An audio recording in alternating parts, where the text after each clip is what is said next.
حق خطیب مولانا گل اکرام ہزاروی صاحب، بہت شکریہ۔ عمر فاروق صاحب ملاحظہ کر رہے ہوں گے، ماشاءاللہ بلبل ہزارہ مولانا مفتی گل اکرام ہزاروی صاحب، ملک دانیال مغل صاحب آپ کو پیار دے رہے ہیں۔ صدام خان صاحب کہہ رہے ہیں دیکھ رہے ہیں۔ رضی خاموش صاحب ہمارے ساتھ موجود ہیں، کہہ رہے ہیں ماشاءاللہ گل اکرام ہزاروی صاحب کو میرا سلام کہیے۔ وعلیکم السلام۔ جان عالم صاحب کہہ رہے جدون صاحب کیا حال ہے؟ الحمدللہ۔ مولانا فاقر زمان صاحب کہہ رہے ہیں اکرام الحق صاحب کو بتانا اقرا ادارت القرآن شیلیہ میں آ کر پھر پتہ نہیں کیا دوبارہ۔ جی انشاءاللہ ضرور آپ سے دوبارہ رابطہ کریں گے، ہمیں ملاحظہ کر رہے ہیں، بہت شکریہ۔ اور مولانا گل اکرام ہزاروی صاحب اور حافظ عبید الرحمن عارفی صاحب کو میرا نام لے کر خصوصی سلام عرض کریں، جزاک اللہ خیرن کثیرہ من جانب سید فرمان شاہ مشہدی صاحب، بہت شکریہ۔ اعلام کے عدنان خان ہمارے ساتھ موجود ہیں، الحمدللہ پیر طریقت مولانا گل اکرام ہزاروی کے مرید پورے پاکستان میں موجود ہیں، جیسے کہ میں لکی مروت سے ہوں۔ عمر فاروق صاحب کہہ رہے ہیں جی بہت شکریہ۔ ثوابی سے بہت شکریہ آپ کا۔ مہتاب احمد صاحب کہہ رہے ہیں اکرام الحق کو سلام دیجیے، مہتاب احمد ہزارہ کانوینٹ مانسرہ سے، بہت شکریہ آپ کا۔ قاری محمد راشد نیو بکریال مہمان کے گفتگو کے بعد سنیں گے۔ تو آج کے ہمارے ساتھ جو مہمان موجود ہیں حضرت علامہ مولانا مفتی گل اکرام ہزاروی صاحب، جو کہ معروف مذہبی اسکالر ہیں، ان کا مختصر سا تعارف انہی کے زبانی لیتے ہیں۔ حضرت جو دیکھنے والے ہیں ان کے لیے اپنا مختصر سا اور جامع سا تعارف پیش فرما دیں، تاکہ ہمارے دیکھنے والے جتنے بھی ناظرین ہیں ایک تو تعارف ہو جائے اور ان کو آپ کی گفتگو سمجھنے میں تھوڑی سی آسانی بھی ہو جائے گی۔ جناب بسم اللہ، الحمدللہ، والصلاة والسلام علی رسول اللہ، اما بعد فاعوذ باللہ من الشیطان الرجیم، بسم اللہ الرحمن الرحیم۔ النبی اولی بالمؤمنین من انفسهم وازواجہ امہاتہم، وقال تعالی فی مقام آخر شہر رمضان الذی انزل فیہ القرآن ہدی للناس وبینات من الہدی والفرقان، صدق اللہ العظیم۔ سب سے پہلے میں شکریہ ادا کروں گا مانسہرہ کیمرہ سینٹر کی پوری ٹیم، خصوصاً بلال بھائی، ثناء اللہ بھائی، جزاک اللہ۔ اللہ تعالیٰ آپ کی ان کوششوں کو، ان محنتوں کو قبول فرمائے، آمین۔ اور آپ جس انداز سے کام کر رہے ہیں اور ماشاءاللہ ہر ایک کو یہاں پر اپنی صلاحیتوں کا اظہار کا موقع فراہم کر رہے ہیں، یقیناً یہ بہت بڑی سعادت کی بات ہے، اور ہم مانسہرہ کا فخر آپ کو سمجھتے ہیں، الحمدللہ۔ اور ہماری دعائیں ہیں انشاءاللہ تعالیٰ آپ کے ساتھ کہ اللہ تعالیٰ آپ کو یوں ہی محنت کے ساتھ اس کام کو کرنے کی توفیق عطا فرمائے۔ آمین آمین۔ گل اکرام ہزاروی میرا نام ہے، اور بنوری ٹاؤن کراچی سے 2016 کی میری فراغت ہے۔ ماشاءاللہ افتاح میں نے جامع اشاعت الاسلام مانسہرہ سے کیا ہے۔ ماشاءاللہ تجوید میں نے استاد القراء حضرت مولانا قاری عبدالجبار صاحب، جو مانسہرہ کی بلکہ ماشاءاللہ ماشاءاللہ، ایک عالمی شخصیت ہیں، بالکل ان بالکل، کے پاس پڑھا ہے الحمدللہ۔ حفظ میں نے سینئر اساتذہ میں ان جی کا جی نام جی آتا ہے۔ جی جی جی جی اور ہمارے ہزارہ کے تقریباً تمام قراء کے جی جی اساتذہ میں سے بالکل، ہیں، ایسے ہی ہے ایسے جی ہاں، ہی ہے۔ اور اللہ نے بڑی خوبصورت آواز کے ساتھ اللہ انہیں تعالیٰ ان نوازا کو ہے، صحت عطا فرمائے۔ آمین۔ اور حفظ میں نے جامعہ حمیدیہ برکو اسلام آباد سے کیا ہے، ہمارے ماشاءاللہ قاری اقبال رحیمی صاحب سے الحمدللہ، اور پچھلے تقریباً 7-8 سال سے تدریس کے شعبے کے ساتھ اور خطابت کے ساتھ ملحق ہوں، ماشاءاللہ ماشاءاللہ۔ اور ابھی الحمدللہ 3 سال سے برکن میں امامت خطابت بھی ہے اور تدریس بھی ہے جامع ام حبیبہ للبنات میں، اور اس کے علاوہ ایک ٹوٹی پوٹی خدمت اور بھی ہے۔ ادارہ کریکٹر ایجوکیشن فاؤنڈیشن پاکستان کا ایک بڑا ادارہ ہے ماشاءاللہ جو ماشاءاللہ، قرآن کے حوالے سے پورے پاکستان میں سکولز میں کام کرتا ہے، بے شک، تو اس کا الحمدللہ پورے مانسہرہ کے انچارج بھی ہوں میں الحمدللہ، اس پر الحمدللہ کام کر رہا ہوں۔ الحمدللہ۔ تو یہ ایک ٹوٹا پوٹا تعارف ہے۔ بہرحال میں دوبارہ آپ کا شکریہ ادا کروں گا، اور آج جو یہ مہینہ چل رہا ہے اس کے حوالے سے کچھ باتیں آپ کے گوشے گزار کروں گا، ناظرین بھی ماشاءاللہ متوجہ ہیں۔ جی جی جی، یہ رمضان المبارک کا مہینہ یقیناً اللہ تعالیٰ کی طرف سے ایک بہت بڑی سعادت اور نعمت عظمیٰ ہے، بے شک بے شک، اور میں کہا کرتا ہوں کہ اللہ تعالیٰ نے ہر بندے کو اپنے گھر میں بلانے کا ایک بہانہ بنایا ہے۔ الحمدللہ، یعنی کتنے لوگ ایسے ہوتے ہیں کہ جن کی مجبوریاں ہوتی ہیں، مصروفیات ہوتی ہیں، جو پورا سال اللہ تعالیٰ کی رحمت سے یا اللہ تعالیٰ کے گھر سے یا اللہ تعالیٰ کے تعلق سے یا اللہ تعالیٰ کی قرابت سے دور ہوتے ہیں تو اللہ تعالیٰ نے ان کے لیے ایک وسیلہ بنایا ہے، ایک ذریعہ بنایا ہے کہ وہ اس ماہ مبارک میں اللہ تعالیٰ کے قریب آ جاتے ہیں۔ سبحان اللہ، کیا کہنا۔ جیسے کہ آپ نے دیکھا ہوگا، ہم ہر ایک لوگ جتنے بھی ہم مساجد میں ہوتے ہیں، محلوں میں، ہمارا بھی ایک محلہ ہے، ایک مسجدیں ہیں، تو ہم دیکھتے ہیں کہ رمضان میں جو لوگ پورا سال ہمیں مسجد میں نظر نہیں آتے وہ رمضان میں ہمیں نظر آتے ہیں۔ کیا کہنے، کیا جو پورا سال جنہوں نے قرآن کو ہاتھ نہیں لگایا ہوتا، ہم انہیں دیکھ رہے ہوتے ہیں کہ پہلی صف میں بیٹھ کے قرآن مجید کی تلاوت کر رہے ہوتے ہیں۔ سبحان اللہ۔ اور جو لوگ مسجد کے پاس تک نہیں آتے الحمدللہ وہ 5 وقت کی نماز پڑھ رہے ہوتے ہیں پابندی کے ساتھ۔ تو یہ میرے خیال میں اللہ تعالیٰ نے ایک بڑی سعادت دی، اور گناہ گاروں کے لیے، ویسے تو ہر مسلمان کے لیے نعمت ہے، اللہ، لیکن بھٹکے ہوئوں کے لیے، جو دور ہوئے اللہ تعالیٰ کے تعلق سے، قرابت سے، اللہ تعالیٰ کی محبت سے، اللہ تعالیٰ انہیں بھی اپنے پاس بلاتا ہے کہ وہ بھی تاکہ میرے قریب ہوں اور میرے تعلق میں آئیں، میری قرابت میں آئیں، اور تاکہ ان پر بھی اپنی رحمتوں کی بارش کروں۔ سبحان اللہ۔ اور پھر یہ مہینہ، اس کی جتنی بھی فضائل بیان کیے جائیں، جتنی بھی اس کے مناقب بیان کیے جائیں، اس کے ثواب کا ذکر کیا جائے، اس کی فضیلت کا ذکر کیا جائے، وہ بہت کم ہے، بہت کم ہے۔ اور اللہ تعالیٰ نے اپنے بندوں کے لیے اس کی جو عبادات ہے اس ماہ مبارک کی، کہ نوافل کا ثواب فرائض کے برابر، سبحان اللہ، اور فرائض کا ثواب 70 گنا زیادہ۔ اللہ، اب یعنی ہم جو ایک نیکی کرتے ہیں تو اللہ تعالیٰ اسے کتنا بڑھاتے ہیں۔ تو یہ اللہ تعالیٰ کی طرف سے بہت بڑی عطا ہے، اللہ تعالیٰ کی طرف سے ایک سیزن ہے کہ جیسے ہم دنیا میں معاملات میں، معاشرے میں ہم دیکھتے ہیں کہ کسی بھی چیز کے خاص سیزن ہوتا ہے، اسی طریقے سے میرے حال میں یہ رمضان حقیقت میں مومن کے لیے، مسلمان کے لیے نیکیوں کا سیزن ہے، نیکی کمانے کا نیکی سیزن ہے۔ کمانے کا سیزن ہے، بے شک، اور قرآن پڑھنے کا، اس کے ذریعے نیکی کمانے کا سیزن، تہجد کا۔ یقین جانے انسان سوچتا بھی ہے کبھی کبھی کہ یار میں بھی کبھی تہجد پڑھوں گا، لیکن اللہ نے کہا کہ دیکھ میں تجھے کیسے پڑھاتا ہوں، سبحان اللہ، کہ صبح ساری کے لیے اللہ اٹھاتے ہیں اور پھر تہجد بھی پڑھاتے ہیں، اپنے سامنے سجدہ کرواتے ہیں اور اپنے سامنے عبادات کرواتے ہیں، دعا کے لیے ہاتھ اٹھواتے ہیں، آوازاری کرواتے ہیں۔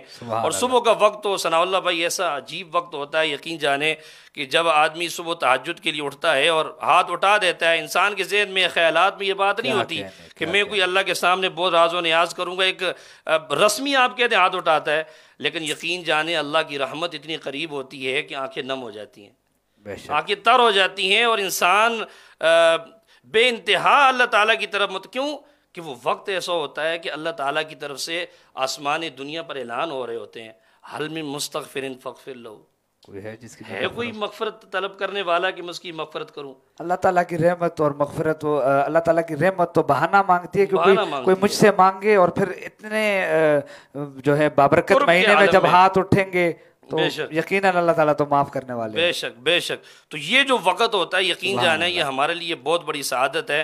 اور آپ نے کہا نا کہ اللہ کی رحمت بہانہ ڈھونڈتی ہے، اس پر مجھے ایک چھوٹا سا ہلکا سا واقعہ یاد آیا، پرانے تاریخ کا واقعہ ہے کہ بت پرست جو تھا وہ اپنے بت کی عبادت کیا کرتا تھا، شاید آپ نے بھی سنا ہوگا، ناظرین نے بھی سنا ہوگا۔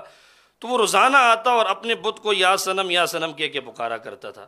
اچانک ایک دفعہ آیا اپنے بت کے سامنے معمول کے مطابق، تو یا صنم کہنے لگا، تو اس کی زبان سلپ ہو گئی اور یا سمد نکل گیا اس کی زبان سے۔ اللہ اکبر۔ اب یا سمد جو نکلا تو اچانک غیب سے آواز آئی، لبیک یا عبدی، لبیک یا عبدی، لبیک یا عبدی۔ اب وہ اپنے سامنے دیکھتا ہے، دائیں دیکھتا ہے، بائیں دیکھتا ہے، پیچھے دیکھتا ہے، کوئی نظر نہیں آ رہا، لیکن آواز آ رہی ہے لبیک یا عبدی۔ تو اب اس کے دل پہ چوٹ لگی کہ یار میں تو جسے اتنے عرصے سے پکارتا رہا، یا صنم کہتا رہا، وہ تو کبھی نہ بولا، لیکن جیسے آج غلطی سے پکار گیا وہ فوراً بول گیا ہے۔ کیا کہ تو سمجھ گیا کہ معبود وہ نہیں، معبود یہ ہے کہ جسے غلطی سے پکار کر وہ جواب دے، تو جب جسے میں جان بوجھ کر اپنے دل کے ارادے کے ساتھ، نیت کے ساتھ، خلوص کے ساتھ، محبت کے ساتھ پکاروں گا تو وہ کتنی رحمتوں کا نزول کرے گا اور کیسے جواب نہیں دے گا۔ سبحان اللہ۔ تو یہ ایک اللہ تعالیٰ کی عطا ہے، ہمیں چاہیے اس ماہ مبارک کو ہم اپنے لیے سعادت کا ذریعہ سمجھیں، اپنے لیے بخشش کا ذریعہ سمجھیں، اور یقین جانیں یہ ماہ مبارک اللہ تعالیٰ اپنے بندوں کے اس کے ذریعے بہت کچھ عطا فرماتے ہیں۔ اب یہ دیکھیں پچھلے دنوں آپ نے بھی سنا ہوگا ہمارے تناول کی ایک مشہور شخصیت ہیں مولانا عبد الحنان صاحب کا انتقال ہوا، کل نہیں پرسوں ان کا پرسوں جنازہ انتقال ہوا۔ جی اب دیکھیں کیسے اللہ تعالیٰ نے انہیں عطا فرمایا کہ یہی منصر احمد دارا کی مسجد میں تھے اور یہیں وہ تراویح کی نماز ادا کر رہے تھے، اور نماز تراویح کی 7ویں رکعت کے سجدے میں بالکل سجدے میں اللہ تعالیٰ سے ان کی ملاقات ہو گئی۔ اندازہ لگائیں کتنی بڑی جو ہے نا محبت بری سعادت بری موت اللہ نے بلکہ سعادت بری کیا، شہادت بری اس کو کہیں تو کم نہ ہوگا۔ اور پھر رمضان کے اس بابرکت مہینے میں اور نماز میں اور سجدے میں اور مسجد کے اندر، اللہ اکبر۔ بلکہ وہ تراویح پڑھاتے تھے یا پڑھ رہے تھے؟ نہیں، پڑھ رہے تھے، پڑھ رہے تھے جی۔ اور اس میں یہ بھی ہے کہ وہ اب یہ دیکھیں نا حدیث پاک میں آتا ہے کہ جب آدمی سجدہ کرتا ہے نا تو انسان جب اپنا سر سجدے میں رکھتا ہے تو سجدے میں جب سر لگتا ہے تو ایسا ہے کہ وہ اللہ کے قدموں میں سجدہ کر رہا ہے۔ تو اب جب انہوں نے سجدہ کیا ہوگا تو اللہ کے قدموں میں انہوں نے جان دے دی، سبحان اللہ۔ تو اب یہ بہت بڑی اعزاز کی بات ہے، بہت بڑی جو ہے فضیلت کی بات ہے کہ اس ماہ مبارک میں اس مقام کا مل جانا۔ ہمیں بھی چاہیے کہ ہم اس ماہ مبارک کو اپنے لیے سعادت سمجھیں، اپنے لیے ایک ذریعہ اور وسیلہ سمجھیں کہ اللہ نے بخشش کا ایک ذریعہ اور وسیلہ بنایا ہے۔ ہم اللہ تعالیٰ سے خوب مانگیں اور خوب گڑ گڑائیں، قرآن مجید کی خوب تلاوت ہو۔ جو بندہ بھی اللہ کے گھر میں آتا ہے وہ خود نہیں آتا، اللہ جس کو قبول کرتے ہیں اسے اپنے گھر میں لاتے ہیں۔ اسی طرح دنیا کا ہمارا مزاج ہے کہ ہم اپنے گھر میں ہر بندے کو نہیں آنے دیتے، بے شک ایسا ہی جس بندے سے ہماری محبت ہوتی ہے، جس بندے سے ہمارا تعلق ہوتا ہے، جس بندے سے ہمارا واسطہ ہوتا ہے، ہم اسے اپنے گھر میں بلاتے ہیں۔ تو یہ کیسے ہو سکتا ہے کہ اللہ تعالیٰ کی جس بندے سے محبت ہو اسے اپنے گھر میں بلائے؟ جو بندہ بھی اللہ کے گھر میں آتا ہے، بلکہ حدیث پاک میں آتا ہے کہ اللہ تعالیٰ جس سے بلائی کا ارادہ فرماتے ہیں اسے اپنے گھر میں بلاتے ہیں۔ تو گویا جو بندہ بھی چاہے وہ پورا سال مسجد میں نہیں آیا، اگر وہ اس ماہ مبارک میں آتا ہے تو ہمیں یہ نہیں خیال کرنا چاہیے کہ یہ آج آ گیا مسجد میں، بلکہ ہم یہ دیکھیں کہ اللہ نے اس پر نظر رحمت کی ہے، اللہ نے اس پر کرم کی نظر کی ہے کہ اسے آج اپنے گھر میں بلا لیا ہے۔ اور جس پر اللہ تعالیٰ نظر کرم کرے کائنات میں میرے خیال میں اس سے افضل ترین کوئی نہیں ہے۔ وہ علماء کہتے ہیں نا کہ بے شک نیک کام کرنے کی قوت اللہ ہی کی طرف سے ہے۔ بے شک بے شک۔ اور ایک نعمت بھی ہے، اگر اللہ تعالیٰ ایک نماز ہم پڑھ لیتے دوسری نماز کے لیے اللہ ہمیں بلائے اور توفیق دے تو یقیناً اللہ تعالیٰ کی ہم سے محبت ہے۔ بالکل بالکل۔ اور ایسا بھی ہے کہ ایک بات یہ بھی ہے کہ اگلے عمل کی توفیق مل جائے تو سمجھ لو پیچھے والا عمل قبول ہے۔ بے شک پیچھے والا عمل قبول ہے، اگلے والے عمل کی اللہ تعالیٰ توفیق عطا فرماتے ہیں۔ تو یہ اللہ تعالیٰ ہمیں اس کی توفیق بھی عطا فرمائے۔ اور رمضان میں پھر اللہ تعالیٰ ہمیں 5 نمازیں پڑھنے کی توفیق عطا فرماتا ہے، تو یہ رمضان ہی کی برکت ہے کہ پچھلا عمل ہمارا قبول ہوتا ہے، تب اللہ اگلے عمل کی بھی توفیق دیتا ہے اور پورا دن روزہ رکھنے کی بھی توفیق اللہ تعالیٰ فراہم کرتے ہیں۔ بالکل بالکل، یہ بہت بڑی سعادت ہے جی ہمارے لیے۔ اور پھر رمضان کی تراویح کے حوالے سے آپ دیکھیں رات کو قرآن مجید کی تلاوت کا ہر جگہ پر، ہر مسجد میں اب تو ماشاءاللہ قریہ باقاعدہ طور پہ اہتمام ہوتا ہے۔ جی۔ اور یقیناً یہ بہت بڑی سعادت ہے قرآن مجید کی تلاوت، ہر جگہ سے قرآن مجید کی تلاوت کا آنا۔ اور یہ تو نبی علیہ الصلوۃ والسلام کی بھی سنت ہے، جب نبی علیہ الصلوۃ والسلام ابتدائے اسلام میں کعبۃ اللہ میں تلاوت کیا کرتے تھے، اپنے تو اپنے تھے، غیر بھی سنا کرتے تھے۔ سبحان اللہ۔ اور تلاوت بھی ایسی ہونی چاہیے کہ سننے والوں کو مزہ آئے۔ لیکن حضرت آج کل تو راکٹ استاد آئے ہوئے ہیں، وہ مولانا وسیع الرحمان صاحب کا کلپ ہمارے پیج پہ مجھے وہ کہتے ہیں کہ تراویح پڑھنی ہے، اب تو کہتے ہیں نوجوان کے تراویح پڑھنی ہے تو کہاں پڑھے، راکٹ استاد کے پیچھے پڑھو، جو کہ 29 تراویح جو ہے وہ 29 منٹ میں 20 تراویح پڑھا دیتے ہیں راکٹ استاد۔ بالکل یقیناً یہ اور کئی F16 استاد آئے ہوئے ہیں۔ جی۔ آپ نے سوشل میڈیا پہ دیکھا ہوگا نا کہ کیسے، تو اللہ تعالیٰ ہمیں اس طرح نہیں بالکل دیکھیں یہ قرآن کی حق تلفی ہے، قرآن کی بلکہ توہین ہے۔ اس پر جتنا یہ کہ ہم اس پر خوش ہو رہے ہیں کہ قرآن کی جگہ جگہ تلاوت ہو رہی ہے، قرآن سنایا جا رہا ہے، وہیں پر قرآن کی حق تلفی اور توہین سے بھی ہمیں بچنا چاہیے۔ تو اللہ تعالیٰ ہمیں اس سے بچائے، اور اللہ تعالیٰ ہمیں قرآن مجید کی ورتل القرآن ترتیلا، سورہ مزمل میں اللہ تعالیٰ فرما رہے ہیں نا، قرآن کو تجوید کے ساتھ اور ترتیل کے ساتھ اور خوبصورت طریقے سے پڑھنا چاہیے۔ صحابہ کرام کا قرآن پڑھنا اور پرندوں کا جو ہے وہ ان کے جسم پر بیٹھ جانا اور پھر ان کی آواز کو سننا، ان کی تلاوت کو سننا، نبی علیہ السلام کی تلاوت کو سننا، تو یہ اسی لیے تھا کہ وہ ترتیل کے ساتھ تھا۔ تو آج ہمارا بھی ترتیل کے ساتھ ہوگا تو ہم انشاءاللہ تعالی ہم خود بھی سنیں گے، ہمارے لوگ بھی سنیں گے۔ اور صحابہ کی نمازیں بھی ایسی ہوتی تھی کہ جب سے وہ واقعہ ہے، میں مکمل تو مجھے اس کا مفہوم یاد نہیں، نہ چونکہ میں عالم ہوں اور نہ ہی اس طرح کی علم میرے پاس ہے، لیکن وہ ایک صحابی کو جب وہ کانٹا لگا تو انہوں نے کہا کہ بھئی وہ کانٹا ہے یا وہ تیر، میرے خیال میں جنگ میں جی دو صحابی تھے، جی وہ میدان جنگ میں اللہ کے نبی صلی اللہ علیہ وسلم نے ان کو پہاڑی پہ مقرر کیا کہ ہم آرام فرما رہے ہیں، تو آپ لوگوں نے یہاں چوکیداری کرنی ہے رات کو تاکہ دشمن حملہ نہ کر لے۔ صحیح۔ تو اب دو صحابی تو انہوں نے کہا یار ہم ساری رات چوکیداری تو ہم نے کرنی ہے، کیوں نہ اس چوکیداری کو بھی عبادت میں تبدیل کر دیں۔ سبحان اللہ۔ حالانکہ وہ چوکیداری بھی عبادت تھی، کیونکہ مجاہدین کی حفاظت کرنا اللہ کے راستے میں ایک ایک سیکنڈ عبادت ہوتا ہے۔ تو اب جب انہوں نے کہا بھئی تو کیا کریں، انہوں نے کہا پہلے ایسا کرتے ہیں کہ آدھی رات میں عبادت کروں گا، آپ آرام کرنا، کوئی آیا تو میں آپ کو جگاؤں گا، اور آدھی رات جو ہے میں کھڑا رہوں گا، آپ نے آرام کرنا ہے۔ تو اب ایک ساتھی لیٹ گئے، ایک جو ہے وہ چوکیداری کر رہا تھا، تو جو جاگ رہا تھا اس نے کہا یار میں جاگ تو ویسے ہی رہا ہوں، کیوں نہ نماز شروع کر دوں۔ اب انہوں نے نماز شروع کر دی اور نماز میں قرآن مجید کی تلاوت شروع کر دی، اور صحابہ کا عشق نبی سے اور صحابہ کا عشق قرآن سے وہ تو دید نہیں ہے، وہ تو سارے عالم میں اس کا مقابلہ ہی کوئی نہیں کر سکتا۔ فرماتے ہیں کہ دشمن آ گیا، انہوں نے دیکھا کہ ایک بندہ ہے نماز پڑھ رہا ہے، انہوں نے کہا یہ تو اچھا حضور کا صحابی، انہوں نے تیر برسانے شروع کر دی، ایک تیر لگا انہوں نے نکالا پھینکا، دوسرا لگا نکالا پھینکا، تیسرا لگا، نماز انہوں نے جاری رکھی۔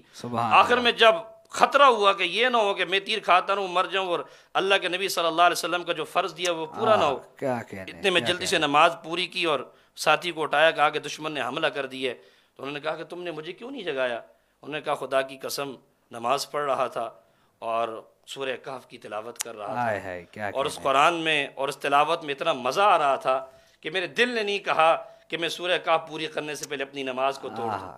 تو اگر مجھے اللہ کے نبی صلی اللہ علیہ وسلم کے اس فرض کے نامکمل ہونے کا اندیشہ نہ ہوتا، خدا کی قسم جو ہے میں نماز پوری نہ کرتا سورت ختم ہونے سے پہلے۔ سبحان تو اللہ۔ یہ صحابہ کا قرآن پڑھنا تھا۔ اللہ تعالی ہمیں بھی صحابہ کرام جیسا جذبہ عطا فرمائے۔ بے حد مولانا گل اکرام ہزاروی صاحب، مولانا مفتی گل اکرام ہزاروی صاحب سے 2 منٹ کے اندر ان کا پیغام لینا چاہوں گا، رمضان کے حوالے سے دینا چاہیں یا جو بھی وہ ہمارے دیکھنے والوں کو کوئی ایسا پیغام دے جس سے وہ مستفید ہوں، اس کے بعد شان صحابہ پہ کلام، اور اس کے بعد آپ سے اجازت چاہیں گے۔ جی حضرت۔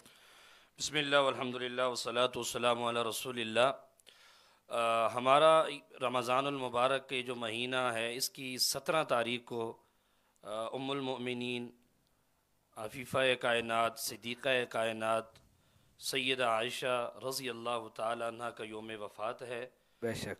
اور سیدہ عائشہ صدیقہ رضی اللہ تعالیٰ عنہ کی عزت، عظمت، مقام، رتبے، بلندی، رفعت، اس سے کون ناواقف ہے؟ بے شک ایسے۔ اور کائنات کی ماں ہیں، اور ماں بھی وہ جسے قرآن نے کہا۔ سبحان جیسے اللہ۔ میں نے آیت بھی پڑھی تھی، قرآن مجید میں خود اللہ تعالیٰ نے فرمایا کہ نبیوں کی ازواج، نبیوں کی بیویاں امت کی مائیں ہیں۔ بے شک۔ اور اما عائشہ صدیقہ جیسی ماں ہو تو پھر ماں کے کیا کہنے، ام المؤمنین۔ بے شک۔ ام المؤمنین ہے۔ اور اما عائشہ صدیقہ رضی اللہ تعالیٰ عنہ وہ ماں ہیں جس پر ماؤں کو ناز ہے۔ سبحان اللہ۔ اور انشاءاللہ تعالیٰ ان کی جو 17 رمضان میں یوم وفات ہے اس سے ہمیں یہ پیغام ملتا ہے کہ اما عائشہ صدیقہ کی سیرت اور کردار ہماری عورتوں کی زندگیوں میں بھی ہو۔ ہم مردوں کے حوالے سے تو بہت کچھ کرتے ہیں، لیکن ہماری چونکہ ناظرین میں خواتین بھی ہوتی ہوں گی، لازمی بات ہے، ایسے ہی ہے۔ تو ان کے لیے اما عائشہ صدیقہ رضی اللہ تعالیٰ عنہ کی زندگی بہت ہی انمول خزانہ ہے اور بہت ہی جو ہے وہ مشعل راہ ہے۔ سیدہ عائشہ صدیقہ رضی اللہ عنہ کی فضیلت کیا ہے؟ اما عائشہ صدیقہ رضی اللہ تعالیٰ عنہ کی 7 یا 8 سال کی عمر میں نبی صلی اللہ علیہ وسلم کے ساتھ نکاح ہوا، اور 9 یا 10 سال کی عمر میں آپ کی رخصتی ہوئی۔ اور سیدہ عائشہ صدیقہ رضی اللہ تعالیٰ عنہ وہ واحد زوجہ محترمہ ہیں کہ جو کنواری ہونے کے حالت میں نبی علیہ الصلوۃ والسلام سے شادی ہوئی، اور نبی علیہ الصلوۃ والسلام کے حرم میں جب آئیں تو اس کے بعد اما عائشہ صدیقہ رضی اللہ تعالیٰ عنہ نے آخری وقت تک نبی علیہ الصلوۃ والسلام کے حرم میں رہیں۔ جناب سیدہ عائشہ صدیقہ رضی اللہ تعالیٰ عنہ کے والد ابو بکر صدیق رضی اللہ تعالیٰ عنہ ہیں، جس طرح ان کے والد سیدنا صدیق اکبر نے آخری وقت تک رسول اللہ سے وفا کی، اسی طرح ان کی بیٹی سیدہ عائشہ رضی اللہ تعالیٰ عنہ نے بھی اپنے شوہر جناب رسول کریم صلی اللہ علیہ وسلم سے وفا کی۔ جناب سیدہ عائشہ صدیقہ رضی اللہ تعالیٰ عنہ کی خصوصیات میں یہ ہے کہ اس وقت کی سب سے بڑی تاریخ عرب کو جاننے والی تھی سیدہ عائشہ صدیقہ رضی اللہ تعالیٰ عنہ۔ اما عائشہ صدیقہ سب سے زیادہ فقہ میں عورتوں میں سب سے بڑی جو ہے فقیہ تھیں، اور حدیث میں سب سے زیادہ حدیثوں کو جاننے والی تھیں. سبحان حتیٰ کہ روایات میں آتا ہے اما عائشہ صدیقہ سے نبی مکرم صلی اللہ علیہ وسلم سے جو آپ نے حدیثیں نقل کی ہیں 2210 حدیثیں. سبحان یعنی شریعت کا اس وقت جو قوانین تو اس کا ایک تہائی علم جناب سیدہ عائشہ سے اس امت کو پہنچا ہے. سبحان اللہ. اور جناب سیدنا عائشہ صدیقہ رضی اللہ تعالیٰ عنہ نے اللہ کے نبی صلی اللہ علیہ وسلم سے اتنا کچھ سیکھا ہے کہ جناب سرور کونین صلی اللہ علیہ وسلم جب اس دنیا سے تشریف لے گئے تو صحابہ کرام میں جب بھی کسی مسئلے پر بحث مباحثہ ہوتا یا صحابہ کرام کسی مسئلے کو حل نہ کر سکتے تو وہ فیصلے کے لیے یا آخری حتمی بات کے لیے جناب سیدہ عائشہ کے پاس تشریف لاتے تھے. سبحان اللہ. 200 کبائر صحابہ ایسے ہیں جو علم فقہ حدیث کے اندر جناب سیدہ عائشہ رضی اللہ تعالیٰ عنہ کے شاگرد ہیں. اللہ. جناب عائشہ صدیقہ رضی اللہ تعالیٰ عنہ کو یہ اعزاز بھی حاصل ہے. جناب رسول اللہ صلی اللہ علیہ وسلم نے اپنی زندگی میں فرمایا کہ میری جو بیویاں آخرت میں ظاہر ہے جو بیویاں دنیا میں تھیں وہ آخرت میں بھی ہوں گی لیکن عائشہ تم تو ہوگی ہی. سبحان اللہ. یعنی یہ الفاظ حدیث میں آتے ہیں کہ عائشہ میری آخرت کی بیویوں میں سے تم تو ہو ہی. تو یہ ایک جناب عائشہ صدیقہ رضی اللہ تعالیٰ عنہ کے لیے اعزاز ہے. پھر اما عائشہ صدیقہ رضی اللہ تعالیٰ عنہ کی زندگی اور نبی علیہ الصلوۃ والسلام کی محبت بھی دیدنی ہے. جناب اما عائشہ فرماتی ہیں کہ مجھے عرب کے کھیل دیکھنے کا بڑا شوق تھا. میں نے اللہ کے حبیب صلی اللہ علیہ وسلم سے فرمائش کی کہ مجھے یہ عرب جو کھیل ہے مجھے دیکھنا ہے. جناب رسول اللہ صلی اللہ علیہ وسلم اپنے حجرے کے پاس کھڑے ہو گئے اور جناب عائشہ صدیقہ رضی اللہ عنہ سے کہا کہ تم اب یہاں پر یعنی کندھے پر سر رکھ کر اور یہاں سے دیکھو تاکہ اما عائشہ کا پردہ بھی ہو جائے اور اس کھیل کو بھی دیکھ سکیں. جناب عائشہ فرماتی ہیں خدا کی قسم جب تک میں نے اپنا سر جو ہے وہ جناب رسول اللہ کے کندھے مبارک سے نہیں اٹھایا رسول اللہ نے نہیں کہا کہ بس کرو. یہ رسول اللہ کی الفت اور محبت تھی. ایک وقت میں جناب رسول اللہ صلی اللہ علیہ وسلم نے دیکھا اما عائشہ پانی جو ہے وہ نوش فرما رہی ہیں. آپ نے پانی نوش فرمایا کہا عائشہ مجھے بھی پانی پلاؤ. اما عائشہ رضی اللہ تعالیٰ نے پیالہ رسول اللہ کو دے دیا تو پھر جناب رسول اللہ نے فرمایا عائشہ تم نے کون سی جگہ منہ لگا کر پانی پیا؟ سبحان اللہ اللہ. اکبر. تو کہا یا رسول اللہ میں نے اس جگہ سے منہ لگا کر پانی پیا ہے. اللہ کے نبی صلی اللہ علیہ وسلم نے اسی جگہ منہ لگا کر پانی پیا ہے. یہ اما عائشہ کی فضیلت ہے. اما عائشہ وہ ماں ہیں. اما عائشہ وہ امت کی اور کائنات کی اور مومنوں کی ماں ہے. فرمایا جب رسول اللہ صلی اللہ علیہ وسلم کا آخری وقت تھا اور مرض الوفات کی جو ایام تھے وہ سارے کے سارے ایام جناب رسول اللہ نے اما عائشہ کے جو ہے وہ حجرے میں گزارے ہیں. اور پھر جناب عائشہ کو یہ اعزاز حاصل ہے. جناب عائشہ فرماتی جب رسول اللہ کا جو ہے وصال ہوا آپ کی روح مبارک پرواز کر گئی تو جناب رسول اللہ کا سر مبارک میری گود میں تھا. جناب رسول اللہ کو جب آخری وقت میں مسواک کی ضرورت پڑی تو اما عائشہ صدیقہ نے اپنے منہ سے اور اپنے دانتوں سے اس مسواک کو نرم کیا اور اس مسواک پر جناب عائشہ کا لعاب لگا اور وہی لعاب جناب رسول اللہ صلی اللہ علیہ وسلم کے مبارک کے ساتھ لگا. یہ اعزاز ہے جناب عائشہ کا. پھر جب رسول اللہ صلی اللہ علیہ وسلم اس دنیا سے چلے گئے اور آپ کے حجرے میں دفن ہوئے یہ اعزاز بھی جناب عائشہ کا ہے. پھر اس کے بعد جب والد گرامی جناب ابوبکر صدیق کا انتقال ہوا وہ بھی اس حجرے میں گئے. پھر اس کے بعد جناب عائشہ صدیقہ رضی اللہ تعالیٰ عنہ کی 66 برس میں آپ کا انتقال ہوا اور آپ کی یہ وصیت تھی کہ میرا جنازہ میری موت کے فوراً بعد کر دیا جائے. جناب عائشہ صدیقہ نے 17 رمضان مبارک ایک روایت کے مطابق 66 یا 63 سال کی عمر میں آپ کا انتقال ہوا اور انتقال کے فوراً بعد عشاء کی نماز کے بعد یعنی اندھیرے میں ہی جناب سیدہ عائشہ کا جو ہے وہ جنازہ کیا گیا. جنازہ پڑھانے والے جو ہے وہ عظیم محدث سیدنا ابو ہریرہ رضی اللہ تعالیٰ عنہ ہیں. اور بھی بہت ساری فضیلت چونکہ ٹائم کم ہے تو میں یہی کہنا چاہوں گا خلاصتاً کہ اما عائشہ کی زندگی کو ہم اپنائیں اور حلالی بیٹے وہی ہوتے ہیں جو ماں کی عزت کو بھی برقرار رکھیں اور ماں کی عظمت کو بھی برقرار رکھیں اور ماں کے کردار پر بھی کوئی ہاتھ اور کوئی انگلی نہ اٹھنے دے. تو انشاءاللہ تعالیٰ اما عائشہ صدیقہ کی زندگی ہمارے لیے مشعل راہ ہے. ہماری عورتوں کے لیے بھی ہمارے مردوں کے لیے بھی اور رسول اللہ سے ان کی وفا ساری امت کے لیے مشعل راہ ہے. اللہ تعالیٰ ان کی سیرت اور کردار کو ہمیں اپنا